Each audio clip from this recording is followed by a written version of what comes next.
Welcome to our comprehensive guide on NFPA 70E arc flash boundary calculations and the selection of proper industrial. In this 10-minute video, we will explore the critical steps required to keep workers safe from electrical hazards in industrial environments. Electrical safety is not just a matter of regulatory compliance, it is a fundamental requirement for protecting human life. The NFPA 70E standard is the primary authority for electrical safety in the workplace. It provides the framework for identifying hazards and determining the necessary precautions. One of the most dangerous events in an industrial facility is an arc flash.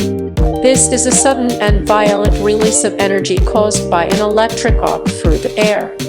This happens when an electric current leaves its intended path and travels from one conductor to another or to the ground. The temperatures generated by an arc flash can reach 35,000 degrees Fahrenheit. This is approximately 4 times hotter than the surface of the sun. This extreme heat can vaporize metal components and create a devastating pressure wave known as an arc blast. To protect workers from these forces, we must first understand the arc flash boundary. The arc flash boundary is defined as the distance from a potential arc source, where an unprotected person could receive a second-degree burn. A second-degree burn occurs when the skin is exposed to 1.2 calories per centimeter squared of thermal energy. Understanding this distance is vital because it tells us exactly where specialized protective clothing becomes mandatory. Anyone crossing this line must be properly trained and fully equipped with the correct personal protective equipment. Calculating this boundary requires a detailed analysis of the electrical system. Engineers must look at the available fault current, which is the maximum current that can flow during a short circuit. They also need to know the clearing time, which is how fast the circuit breaker or fuse will trip to stop a flow of energy. If the protective devices are slow to react, the amount of energy released increases significantly. There are 2 primary methods for determining the level of protection needed. The first method is the incident energy analysis. This involves complex engineering calculations to find the exact amount of thermal energy available at a specific working distance. This distance is usually 18 inches for most low-voltage equipment. The result of this calculation is expressed in calories per centimeter square. This specific number allows safety managers to select clothing that has a matching or higher arc thermal performance value. The second method is the category method. This approach uses simplified tables provided within the NFPA 70E standard. These tables assign a category from 1 to 4 based on the type of equipment and the task being performed. However, you can only use the table method if your electrical system makes specific requirements for fault current and clearing times. If your system falls outside these parameters, you must use the detailed incident energy analysis method. Let us examine the 4 categories in detail. Category 1 is intended for low-risk tasks. It requires arc-rated clothing with a minimum rating of 4 calories per centimeter square. This usually consists of a single layer of flame-resistant, long-sleeve shirts and pants. In addition to the clothing, workers must wear safety glasses and leather work boots. Category 2 is the most common level of protection found in industrial settings. It requires a minimum rating of 8 calories per centimeter square. At this level, a simple shirt is not enough. Workers must also wear an arc-rated face shield with a wrap-round chin guard or a full arc flash hood. They also need to wear arc-rated gloves or leather protectors over rubber insulating gloves. This level of protection is often achieved using heavy-duty flame-resistant cotton or synthetic blends. Category 3 represents a significant jump in the hazard level.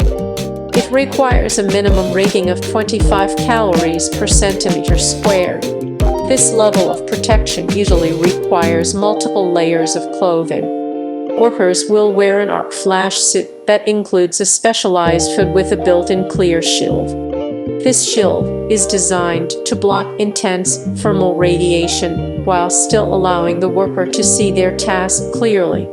Finally, Category 4 is the highest level of protection for extreme hazards. It requires a minimum rating of 40 calories per centimeter squared. The preferred Category 4 is a thick multi-layer suit that covers the entire body. This suit looks similar to an astronaut outfit and is designed to withstand a massive burst of energy. It is important to note that if the calculated incident energy exceeds 40 calories per centimeter squared, NFPA 70E generally considers the task too dangerous to be performed on energized equipment. In these cases, the power must be turned off and the system must be put into an electrically safe work condition. Selecting the right also involves looking at specific parts of the body that are often overlooked. Head protection is absolutely critical. An arc flash face shield must be rated for the correct calorie level and should never be replaced with a standard industrial face shield. Standard plastic will melt onto the skin in the event of an arc flash. Hearing protection is also mandatory. The pressure wave from an arc blast can easily rupture eardrums, so earplugs must be worn deep inside the ear canal. For hand protection, workers often need a combination of rubber insulating gloves and leather protectors. The rubber gloves provide the electrical insulation to prevent a shock, while the leather protectors provide the thermal and mechanical protection needed during an arc flash event. Every piece of equipment must be arc rated, which means it has been tested to ensure it will not ignite or continue to burn after the energy source is removed. Maintenance and inspection are just as important as the selection process. Protective clothing must be kept clean and free from flammable contaminants. If an arc-rated shirt is covered in oil or grease, the oil will catch fire, and the protective qualities of the fabric will be useless. Workers should inspect their clothing before every shift. They should look for holes, tears, or thin spots in the fabric. Even a small opening can allow thermal energy to reach the skin and cause a severe burn.